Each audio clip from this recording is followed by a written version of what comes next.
We'll take a nap while you're reading your story. I'm sorry. Did I do that bad? No, we're just tired. No, we were fine. Actually, I'm less tired than I was before. Okay. But my mother-in-law can bring it on.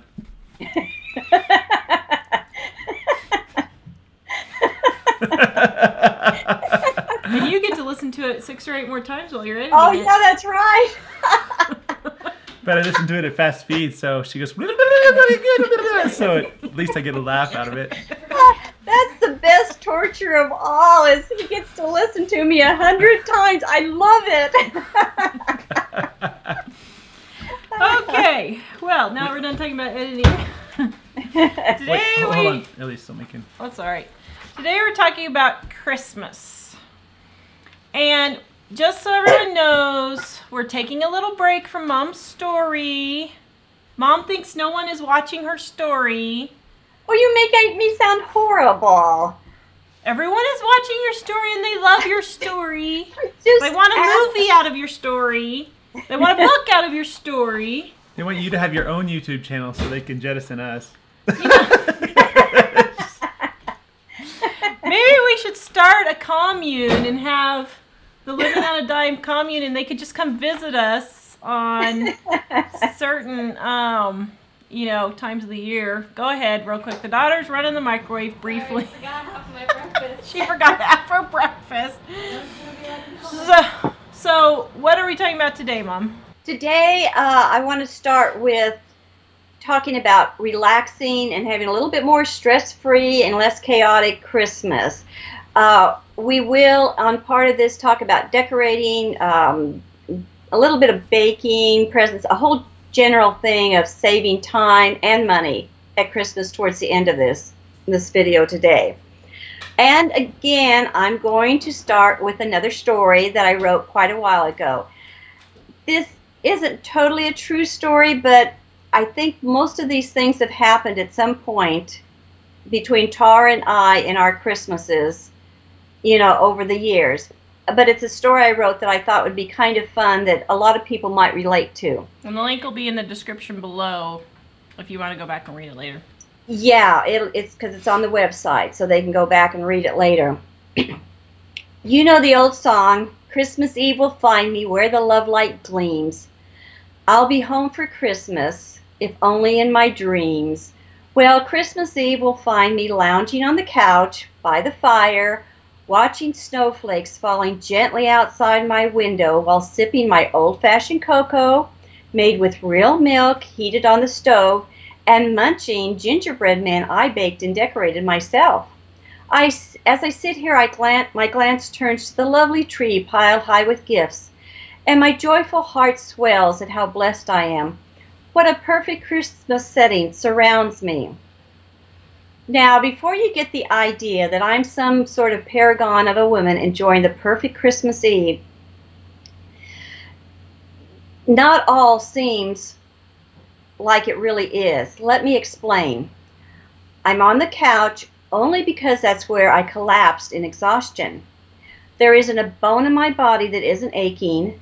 When I close my eyes, instead of visions of sugar plums dancing in my head, I'm having nightmare flashbacks of the past couple of weeks. Taking a sip of my cocoa, I cringe, trying not to notice the burnt taste it acquired when it boiled over, making a sticky, gooey mess of the stove. Alas, it is only one of a long line of the usual Christmas events that I unsuccessfully try to pretend didn't happen. Then there's the new fallen snow. It always looks so pretty on those snow-scene Christmas cards. But after spending 30 minutes digging the car out so I could hurry to town to buy gifts and arrive back home to a freezing house, I feel like using all my snow-scene, say that 25 times, snow-scene Christmas cards to light the fire in the fireplace. Last, but especially not least, there's the tree. Whoever started the wives' tale that decorating a tree is a heartwarming and joyous occasion could not possibly have ever decorated one. The madness begins when you decide to cut down your own tree. After hiking a mile through knee-deep snow, you find the perfect tree, only to realize you left the axe in the car.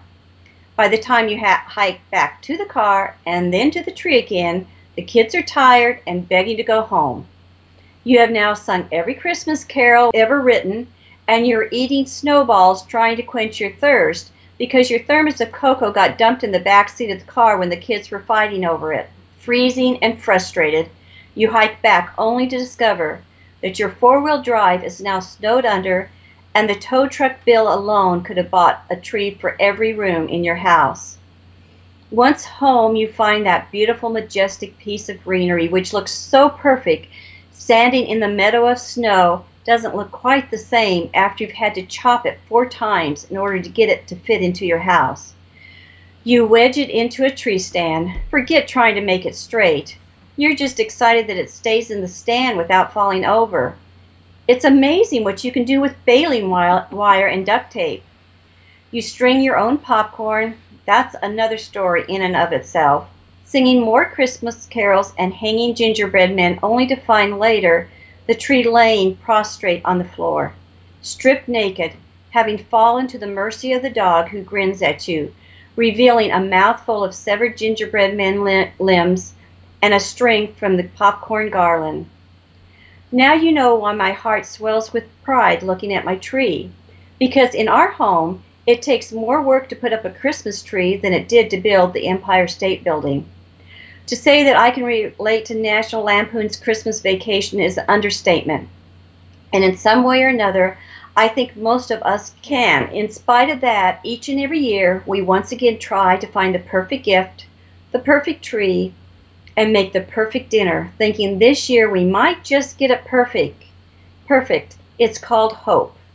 Hoping that this year we will succeed. Faith that we will obtain it if we just keep trying. And loving every minute of doing it, like little children who forge on working hard in the bitter cold, building a snowman, not noticing or caring their toes and fingers are growing numb. We too love creating the perfect Christmas, or snowman, for our family to admire. In the same way that we see only our child's hard work and effort in his imperfect snowman, so our families will see and remember only Mom's hard work and sacrifice. Just relax. So what if the cocoa tastes a little burnt, and the tree a little crooked? This too shall pass, and then you get to look forward to doing it all over again next year. Isn't that the truth about half our Christmas tree? Well, that's depressing. This too shall pass. Funny. It was depressing. You just had flashbacks of all my Christmases ever. I know. I know. Isn't that the truth? Remember Buster when he ate the gingerbread man off the Christmas tree, and you noticed because he had little strings of ribbon sticking out of his buns that we'd hung the gingerbread men on? Yes. Pooping out gingerbread ribbons. Well, he ate all the ornaments off the tree. I painstakingly made all these little gingerbread ornaments, which actually I might do for one of these shows. I don't know. Putting them all on the tree, and then the dog eats them all. She's like, yeah. Wait, what happened to? How come the ornaments on the bottom of the tree are getting thinner? What's happening? Where are they going? What are you doing with them? Like, I'm not doing anything with them. Like, where are you putting the Christmas ornaments? He's like, what are you talking about? Of course, that was after we had gotten our tree, our real tree, the first year we were married. Yeah, let's not do that again. Couldn't get it in the back of our Geo Metro, sticking out the back end barely. I think I had to hang on to it as we were driving down the road. Then we get in the house and it's too tall, so we're whacking it down. Well, the ceiling was high enough, but the base was wider than the thing that you put it in. Than the tree stand. So we had it wired to the wall. So we wired it to the heater vent on the wall, and then the dog eats all the ornaments. I know. Well, every year we had that 9-foot tree. Every year we had to rope it and hook it to the wall. We had a special hook in the wall to keep the tree standing up every year because it was just a given. It was going to fall over. And now, even though we have a fake tree, I have to put bags of flour or rocks on the back side of the tree so the tree doesn't topple over. Give it balance. Balance it out. Well, I have one more. I hate to read 2 stories in a row, but I have one more story that I hope isn't as depressing for you. And then we'll get into some of the tips and the ideas. And this here actually is a true story, and I actually read all of these things in this magazine. It was just mind-boggling when I was reading this, and I started laughing.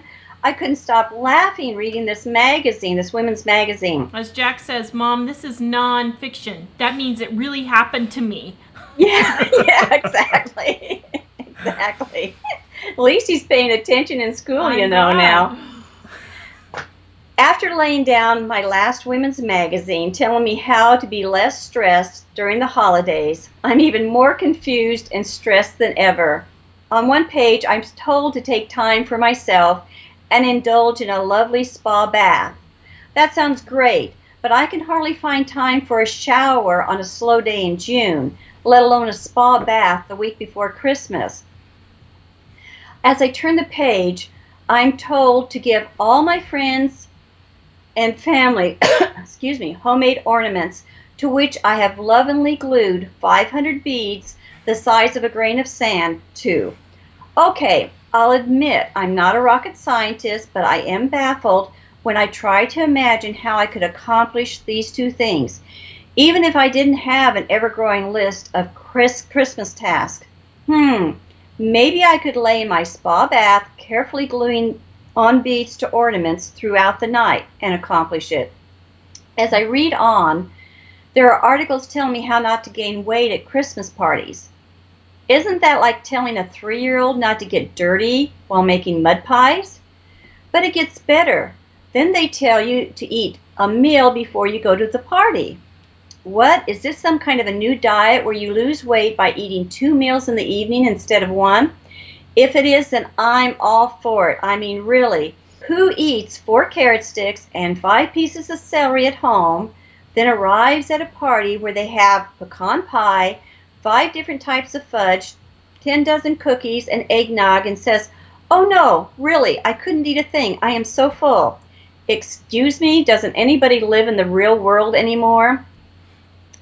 To top it all off, and the part I like best, is after they tell us to get rid of the stress and not gain weight, they give us 10 pages of recipes for Christmas cookies made with real butter and cream that are decorated so elaborately in the pictures that it probably took a trained kitchen staff of 10 a week to make each cookie. And this is true. These were all true in this magazine. I wish you would have kept it. I know. I wish I had too. And if you even look at magazines nowadays, you'll probably find something similar, you know, in a lot of them, the same type of thing. But I thought, I'm supposed to eat 4 carrot sticks and 5 pieces of celery before I go to a Christmas party and say I'm full? I don't think so. I mean, really. I have willpower, but not that much willpower. But here's some things that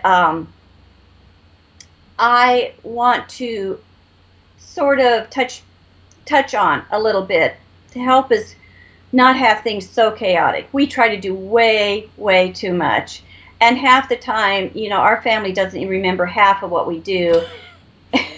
Like we just found out from Ellie a minute ago. We'll tell you about it in a second, but here's a few things to start out with. Is first of all, don't overspend.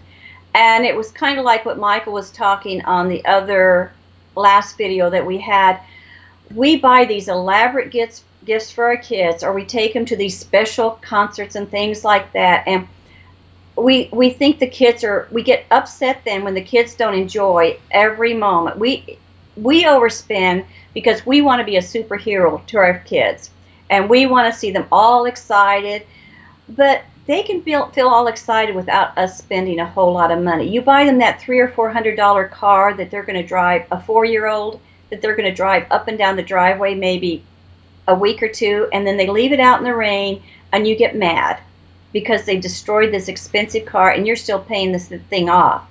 Or like Michael was talking, taking them to a special Christmas show or something, you know, and you paid expensive money and the kids really aren't that excited over it, and you get mad at them because you have to drag them home early or whatever.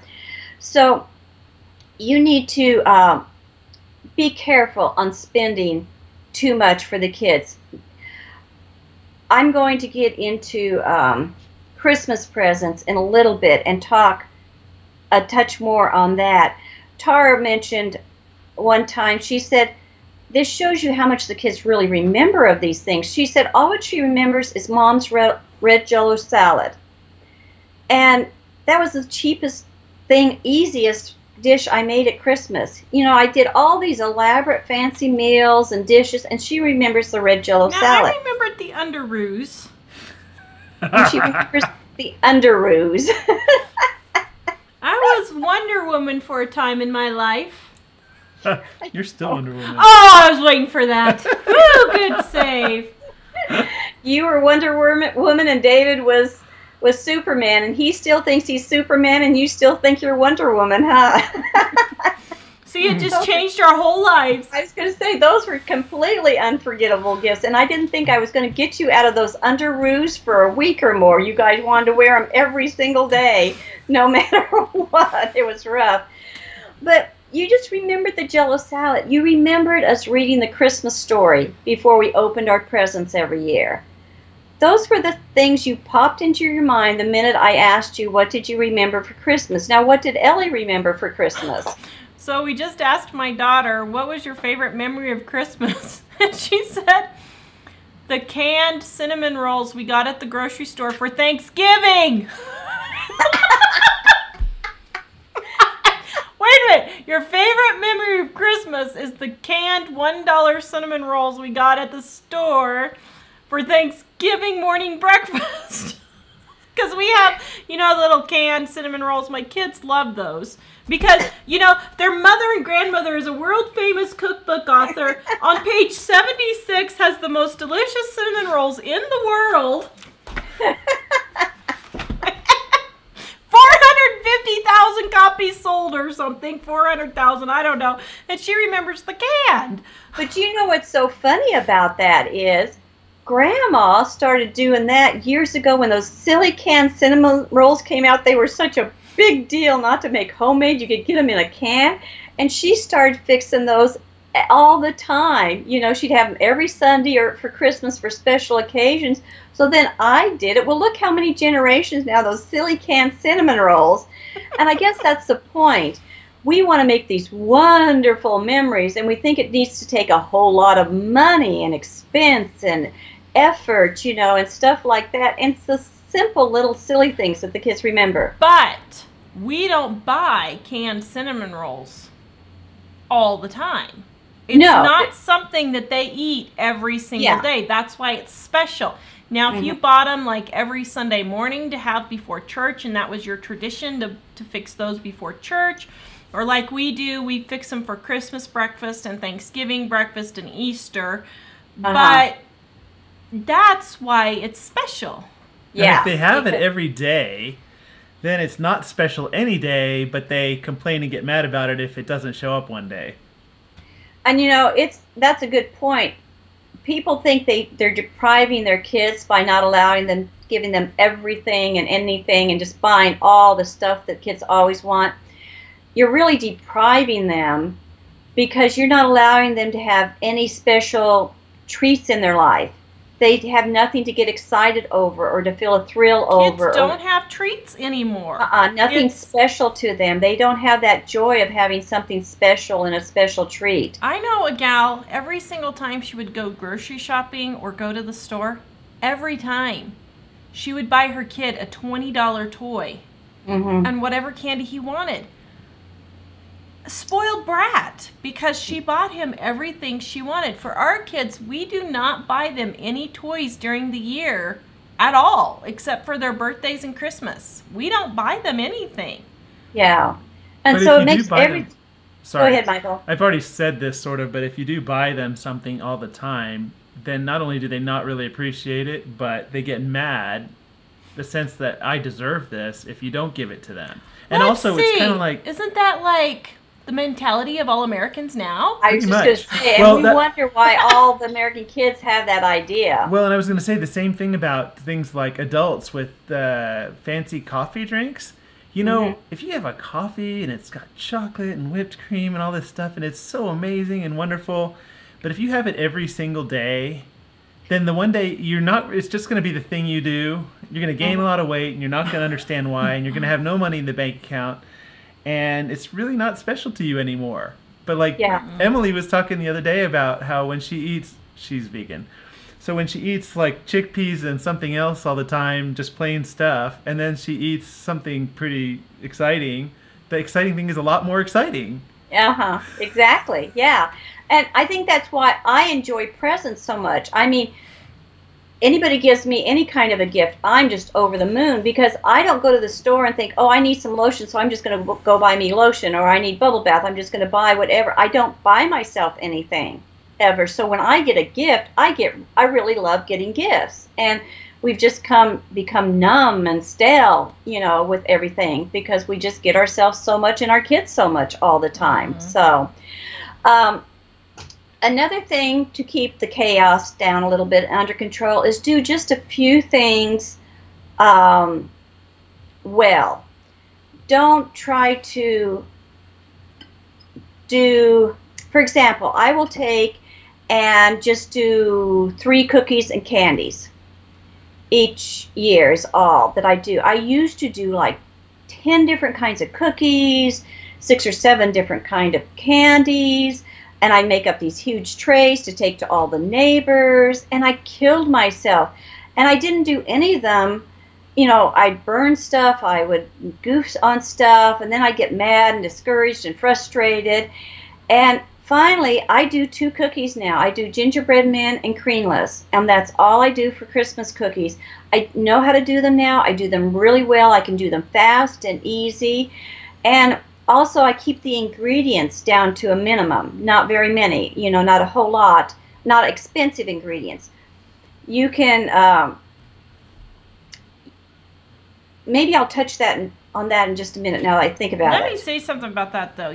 People have turned Christmas baking, like Christmas cookies, into a pride thing and not a giving thing. Yeah. I pride myself on all my Christmas cookies I make every year for the whole neighborhood. I make 400 different kinds of Christmas cookies. And it's like, it's a pride thing. You're not doing it because you actually love these people and want to give them something that's nice. Mm-hmm. You're doing it just to bring recognition to yourself. Yeah. Will you please explain to everybody, when I make like 5,000 cookies, I'm not being prideful and bragging that's just my job. Mom makes about 5,000 to 6,000 gingerbread men every year, but that's how she gets the money to pay for Christmas presents. So I don't do it out of pride. I do it. Yes. Although it is fun. I love doing that because when my people come to the house to get the gingerbread men, they get so excited. I love seeing that, or giving the kids the gingerbread men. They're just on cloud 9, and that really is fun to do it like that. It's like with me and my soap. I like to see how people love seeing the different colors and smells and stuff. And so, it brings a little bit of joy to other people. Yes. And you see their face light up when they laugh at the gingerbread men because they look, so funny. Mm-hmm. Another thing, too, and we might get into the cookie and doing things, simple, too, a little bit further down. But limit activities. Don't do 25 different Christmas parties, school activities, church activities. Limit it to like 1 or 2 a week, each week before Christmas. You can get really carried away with going to the zoo to see their Christmas lights and botanical to see their Christmas lights, or the Victorian Christmas, we have at Cowtown.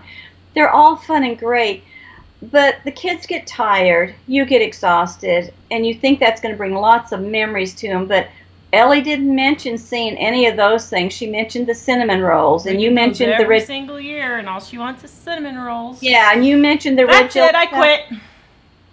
Huh? I quit. You quit. But limit it, because you just can't do all that stuff. Yeah, you have to go to your kids' Christmas concert, but don't volunteer at church to sing. You have to go. You have to go. I know. That's not obligation. I think of poor Grandma and Grandpa. How many school concerts have they been to in their lifetime with all their they attend every great-grandchild's, so they would even drive from Colorado to Kansas to come to you guys' concerts at school a lot of times. If you can imagine, they were so faithful in that, in going to the concerts. But keep it down. Don't volunteer at church to sing in the cantata and do all the children's program and to, do all the charity projects. Keep a limit and a lid on it, because that's what causes the stress and the chaos. Write down on a list if you have to. This is the 4 things we're going to do for this month or whatever. Like I was talking about, limiting the cookie baking, but also limit like the candy too. Oh, and we have great candy recipes in Dining on a Dime Cookbook. Actually, the three candies I did mainly was I used to do divinity and peanut brittle, and I'd waste more ingredients and more work and time, but I got it down to our millionaire fudge, which is on Living on a Dime, right? Mm-hmm. But then we have toffee and we have York peppermint patties, which are in the book. Dining on a Dime Cookbook. And now it's gotten even easier because Tara does the toffee and my daughter-in-law does the York peppermint patties. So I just fudge. And I do the fudge. Now the girls will do a little bit more.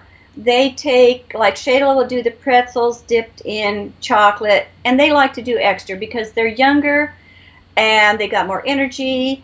I'm just older and wiser at this point. Good grief. I also happen to have 5 kids.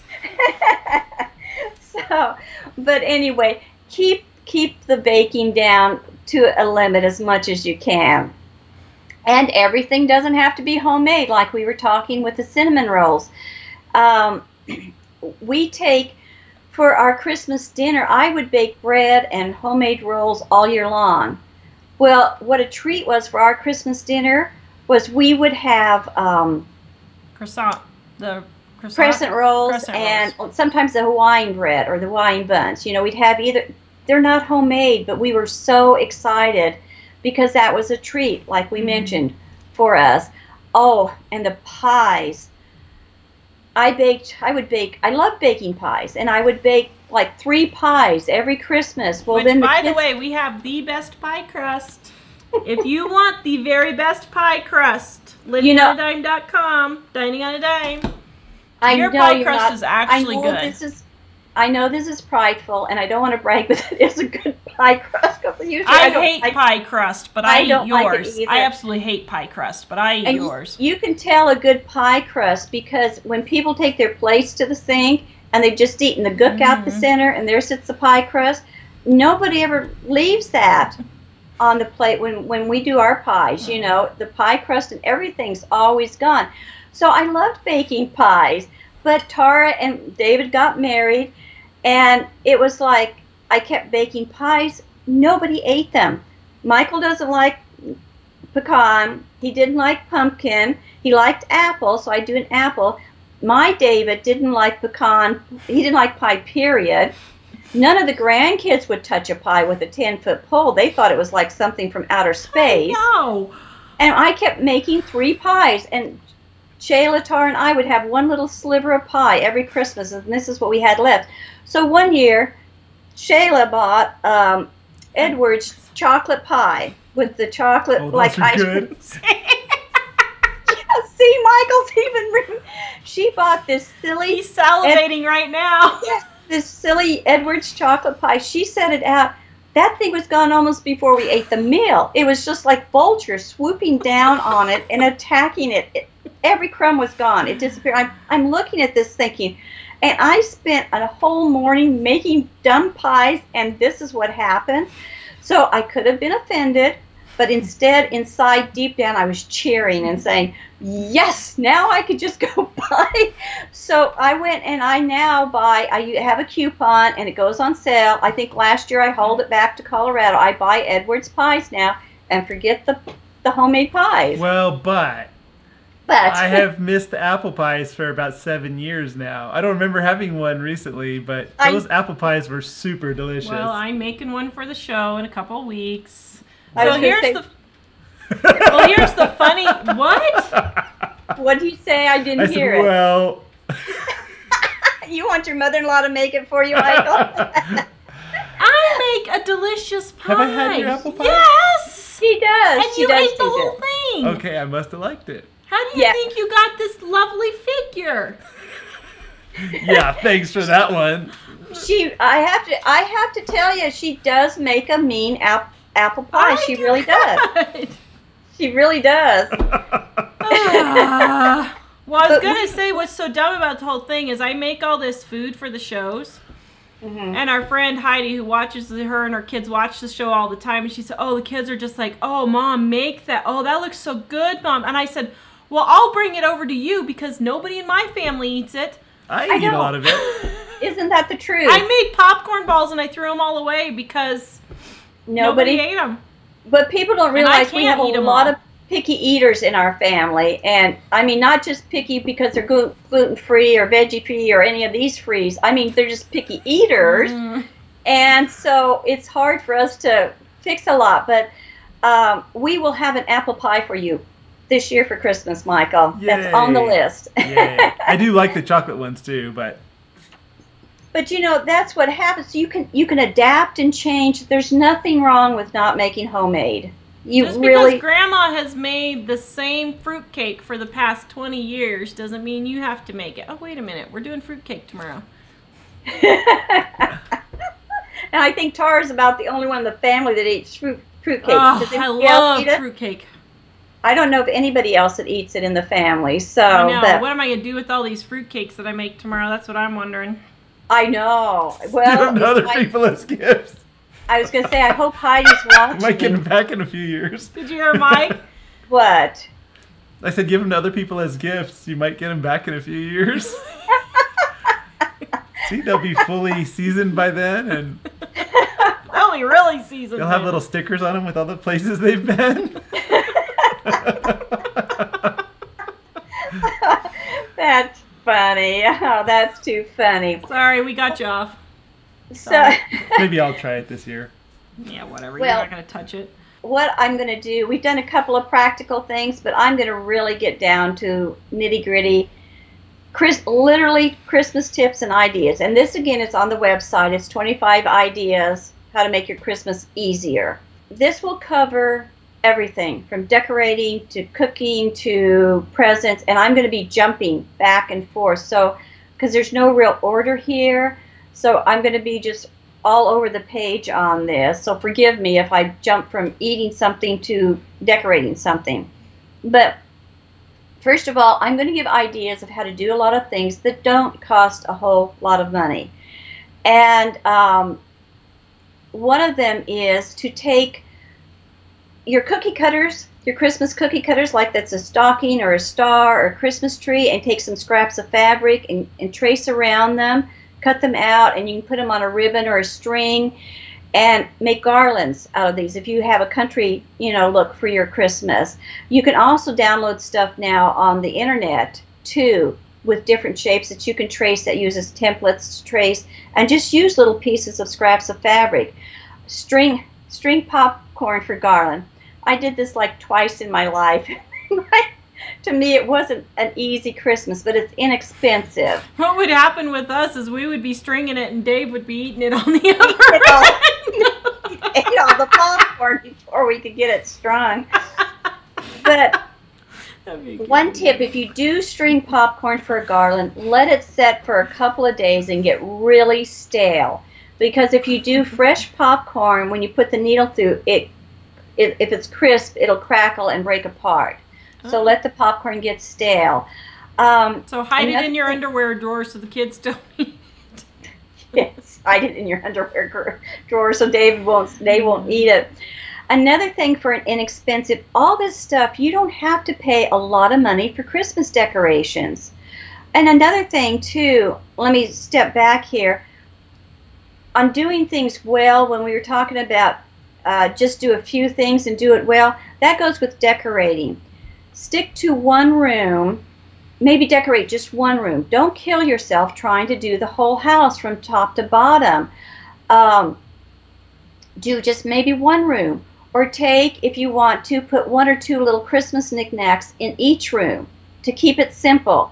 It won't be near as chaotic for you if you just keep these things a little bit more simple and that type of thing. So another decorating thing that doesn't cost money is to get some red and green apples, and you can eat this later when you're done with them.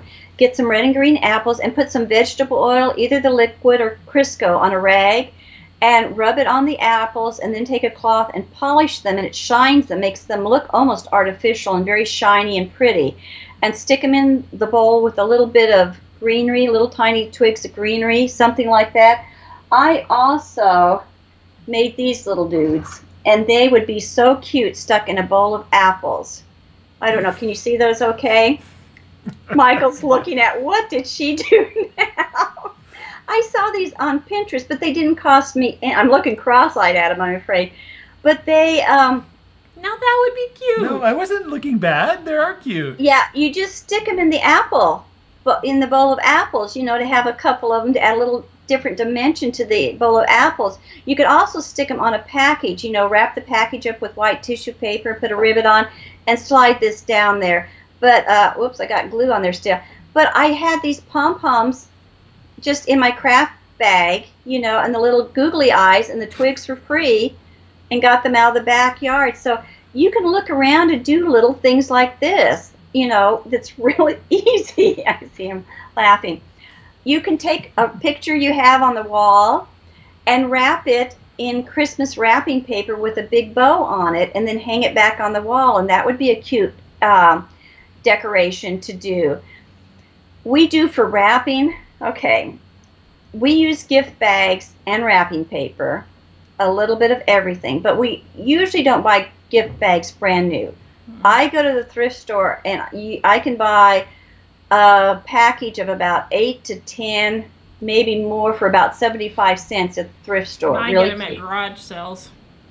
You can go to, yeah, I was going to say you can get them at garage sales, that type of thing, and do the gift bags.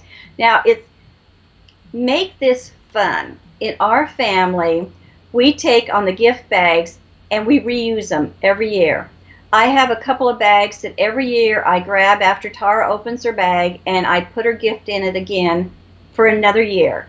You know, Tara does the same. We do the same bag back and forth. If it's a special one that reminds me of Tara or Michael or whatever, you know, I will give them the same bag over and over. But then we take on the tags sometimes, and we'll mark out a name and add a name below it, and we can see how many years we've reused this. It's kind of like a family joke that we laugh about. Or we'll put a sticker on top of it, and some of these tags have like several layers, 4 or 5 stickers on top of them. This is a way to make Christmas fun, even if you don't have the money. You know, don't be so serious, so intense about it that I have to spend $600 and do it absolutely Martha Stewart perfect, or nobody's going to love it. You know, you can just do the fun stuff like that. Sometimes with wrapping paper, I will run out of wrapping paper. And I bought this paper, you know, James the dog that we talk about, that we love so much in all of our videos. I found some wrapping paper that had James the dog on it. I couldn't believe it. It was like 20 years ago. I know, and I used it. I wrapped each one of the kids. They got one package from James the dog every year, even as adults. Well, I started running out. I only had a little tiny piece of that wrapping paper left. So what I did was, instead of wrapping one last present in it, I started cutting out. Now this one looks a little bit worn because, like you said, it's what, 20 years old or something. I don't know. A little worn. So what I did, I cut it out. They had several of these on that one little piece of paper. So I then cut all these out so I could get like 15 more packages by gluing this onto a package that had tissue paper on. Then I would glue this on to the package. So you know, now that you've said this, we're going to have to be recording Christmas so everyone can see us doing all these things. To add a little more chaos to Christmas. But, you know, that way I made the paper last. I had Superman paper for David one year, and I was running out. And until the next Superman movie came around, I wouldn't have any more Superman paper. So I cut out like 15 Superman emblems out of this one little tiny piece, and then I could reuse it over and over to stretch it and make it, you know, go farther. So just think of these. Oh, and for Grandma, oh, my mom, and I didn't have really one of hers really fancy ones because I don't know what happened to them. She always wraps in white tissue paper. And she does the most amazing, She does the most amazing things with Christmas cards. She doesn't just cut the front of a Christmas card off and glue it to a tissue paper wrapped package. She carefully, I don't know if you can see this, the intricate, am I holding it right? I can't see if I'm... Up a little higher. So my grandma cuts out that's a Christmas card that she cut out. She cut out. And she would put something like, now this one I don't think totally matches, but she'd put two things like this on one package. And she cuts them out just unbelievably beautiful. This one has a little train on it, so that would go for Jack because he loves trains. And she would do stuff. And against the white tissue paper, can you see it? Yep. It looks really pretty, and she reuses all of her Christmas cards every year. She's just done tons. Here's a little boy in a sleigh. Here's another one with the sleigh that she cut out. And why she started doing that was when we were in the military, we had to ship all of our packages to everybody. So the bows would just get a mess, and it was hard packaging them in the big box with the bows because everything would be a shambles. So she started doing the tissue paper with these Christmas cards stuck on the front because they were flat and smooth. And Grandma could pack a box like you can't imagine. It was like a puzzle. There wouldn't be one little inch left in this big box that she would pack. And the stuff would arrive there really nice looking and everything. Now, speaking of sending packages, send them early. I know more people that send them the day before Christmas or 2 days before. They send them express mail. We won't mention any names. You were going to say them on Christmas on the 23rd. Who does that? Oh.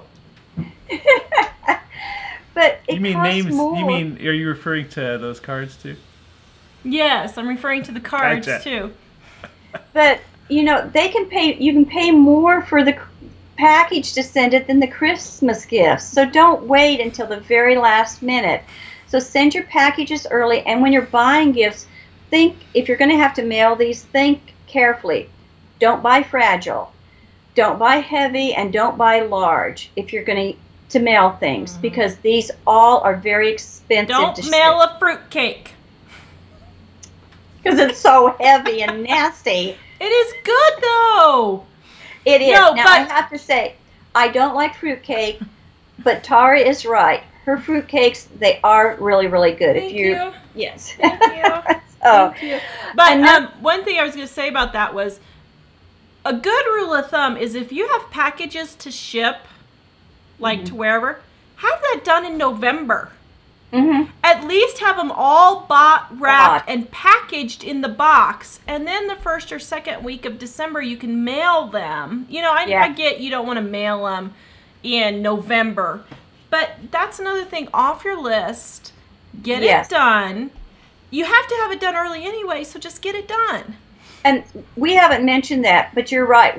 Get as much done as you can. For example, have a list of what you're going to have for Christmas dinner. Write all the ingredients out for every dish you're going to have for Christmas dinner. So then starting the 1st of November, you can watch for things that go on sale, and you can spread it out and buy stuff, you know, like sugar or flour when it goes on sale, or you can start buying the stuff the 1st of November, and that way you don't have a huge bill the week before Christmas that you can't afford. You know, by spreading it out over the month of November, you can spread the amount that you spend out over a month, 2 months almost. And so, you know, that's another really good thing to remember. Also, when you ship Christmas packages, a really good thing for Christmas packages is DVD. Is that what they're using now, is DVDs? I don't keep track. DVDs, CDs. I have videos down, so I don't think nobody sends videos anymore. But, you know. Sometimes DVDs or whatever, but a lot of times it's just a download. They can download them. But, I mean, something special do you buy anything like the movies, the Disney movies and stuff to give kids to use? That's what I'm talking about. Yeah. Those types of things. Books are really good to send in the mail because you can send all those media. Yeah. If it's only books,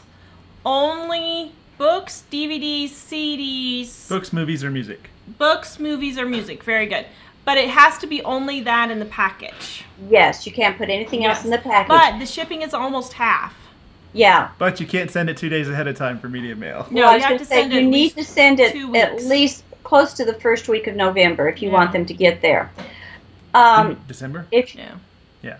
If you like to decorate with fresh greenery in your house, if you can't swipe some from the neighbor or something, go. You ask the neighbor's tree's trimmed. You'd have to ask them first. Go to a Christmas tree lot, and a lot of times there's stuff on the ground that they'd be willing for you to pick up and take a sack full home, or maybe even charge minimal amount, nothing probably at all. I don't know. Different places are different, but you could at least ask and try. And do you guys remember that year in Idaho? It was like the day of Christmas or the day after Christmas. We had that huge snowstorm that broke all the trees down. It was like 18 inches, and we had evergreens coming out of the wood, just coming out of the somewhere. We had a lot of evergreens, but that was longer than 2 days before Christmas because we built the whole nativity frame to put around our nativity, it was like a little barn thing. Stable, like a little stable, out of all the greenery, yeah. Yeah, we used 2 or 3 weeks before Christmas, I think. Yeah, we did use that to put on the stable that year, didn't we? Because we do like a life-size stable, and you use that on the for the roof on the stable. And we had like 18 inches, and remember it stuck to my metal roof, and we just built that storage shed for me, and it slid, the whole big chunk slid down, smashed into the newly built storage shed, and just buckled it so bad and everything. But the upside to that story is we got a lot of really good greenery for Christmas. And I had flower boxes in on my windows of my log cabin that Tawra made for me. And I had a lot of windows, so I had a lot of flower boxes, and we took greenery and I stuck that greenery in those flower boxes with pine cones, and I had some poinsettias that I stuck in there. And that looked so cute that year, with so Christmassy with all that greenery. I used those poinsettias over and over. They would get so faded, but each year I'd get a can of red spray paint from the recycling center, and I would spray them red again and use them again for the next year. I still have them. And BJ's 19? So that's been almost 20 years that I have been using those silly poinsettias by just respraying them and doing that. So that's a good way to get greenery as a snowstorm is what. For decorating for like your table at Christmas, your Christmas table, you can take a plate and stick a candle for the kids' table. Now, maybe I wouldn't use one with a real live wick and flame on it on the kids' table, but you can get them with flameless now, candles, on a little plate, and then sprinkle red hot cinnamon candies around the plate, for decoration. Or you could put peppermints around the plate, or jawbreakers, or what's the thing you like, the candy you like? The gumdrops? Gumdrops. Spice drops and stuff. Spice drops, yeah. Sprinkle anything like that around there, and then that'd be something for the kids to eat on. I was going to say, they would probably just grab handfuls, wouldn't they? But you know what I mean. It would add a cute decoration. It's something you can eat later on and use, and that type of thing.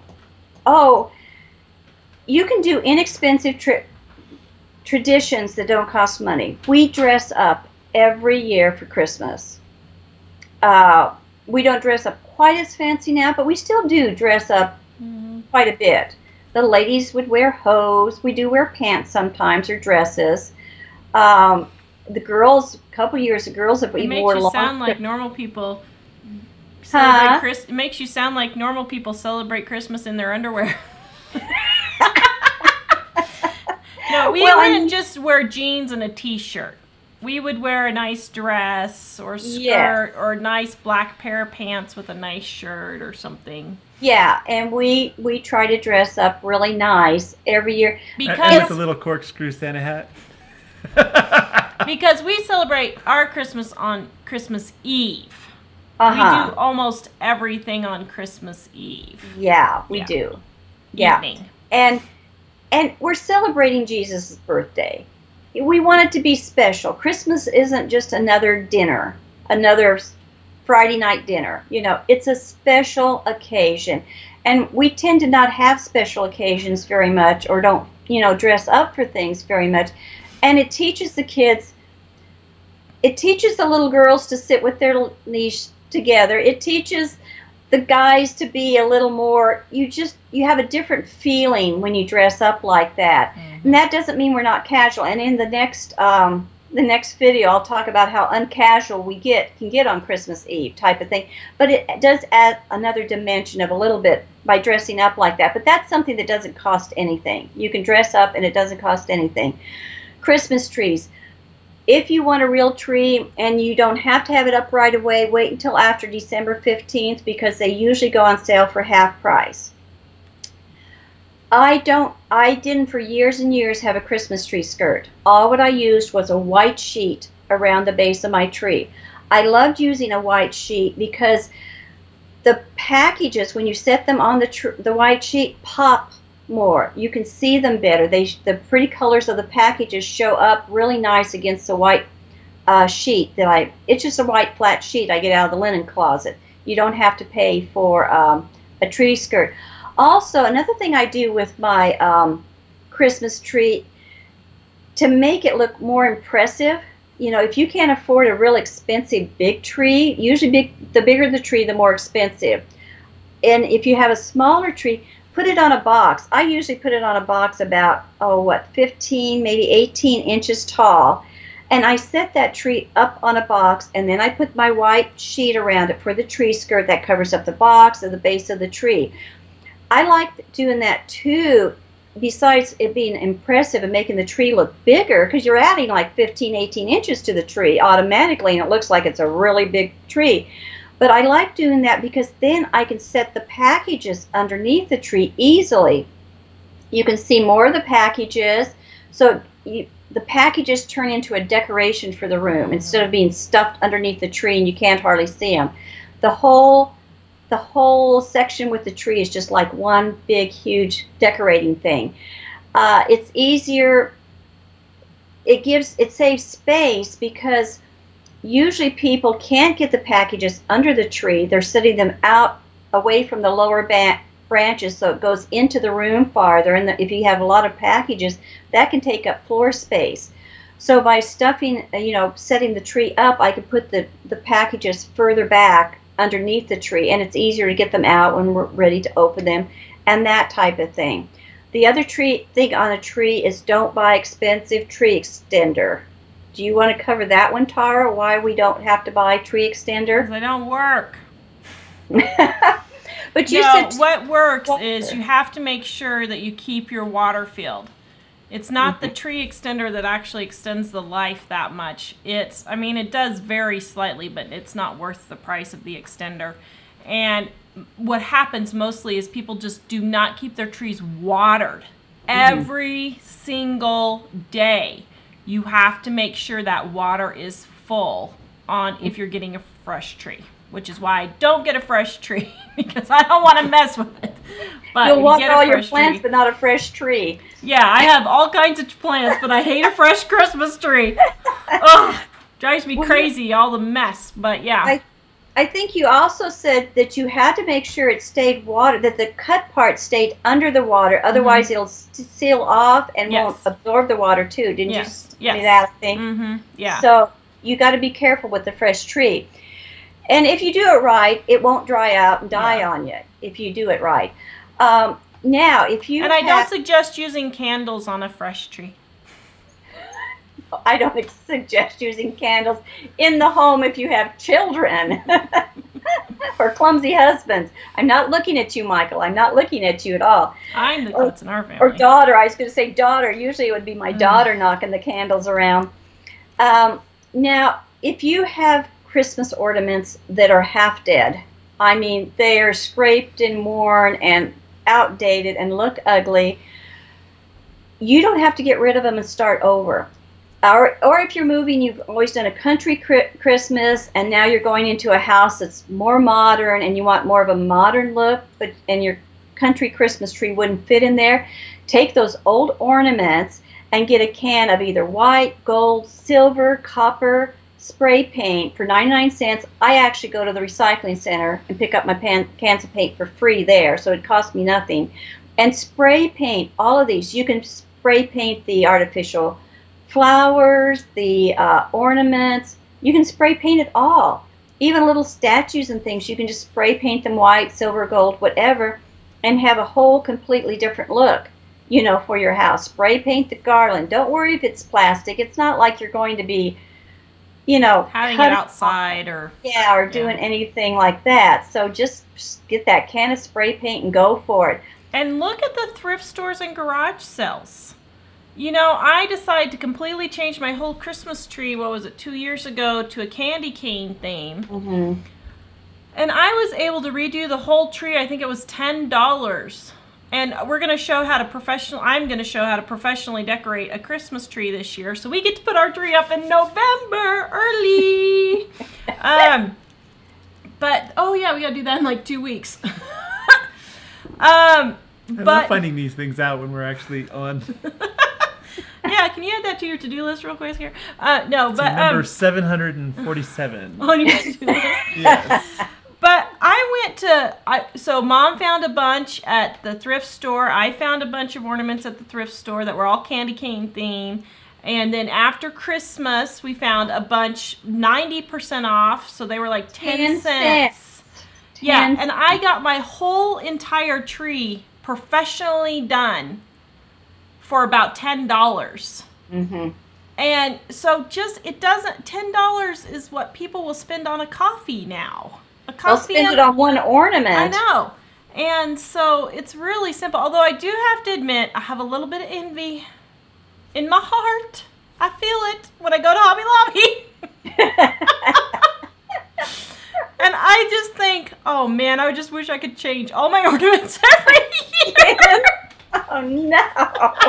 Have you seen the gingerbread ones this year? Oh my goodness. There's a blue and white one and a silver and blue one. Oh, they've got gingerbread stuff yes. at Hobby Lobby. Oh, so my. I admit, when I go to Hobby Lobby, I do have a moment in my heart. Oh no. That's why. See, now this is another piece of advice. But Stay I resist. away from those places. I know. If you're going to be tempted. They can be a good place to get inspiration. Idea. And so a couple of years ago, I went there and I saw the candy cane one, and I was like, oh, I love that candy cane one. So I made my own candy cane one.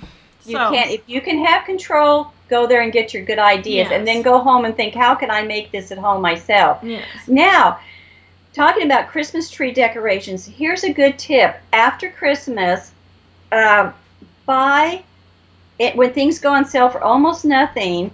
Buy a whole box of Christmas decorations to store for wedding gifts. Mm-hmm. Christmas decorations make the greatest wedding gift. It's something most young marrieds don't have. They don't always buy for themselves. It's something they really need in a way, you know, to make their house really nice for Christmas. And most of the time when I've given boxes of Christmas decorations to somebody, they love them. One of the things I really like to give is a nativity scene. After Christmas, nativity scenes can go on sale for very, very inexpensive. So keep one or two nativity scenes in your gift closet, and you can give those throughout the year for a wedding gift. So be sure to look at that. We might do more on what to buy after Christmas, do a whole thing on that, but we'll at least, you know, touch Michael, we're going to do another video on it. What number is that now, Mike? But, you know, that's an idea to keep in mind, too, for decorations afterwards. You can recycle artificial trees. I don't recycle. I never recycle anything. I don't know that I've ever recycled anything because I just use everything that I have over and over and over again.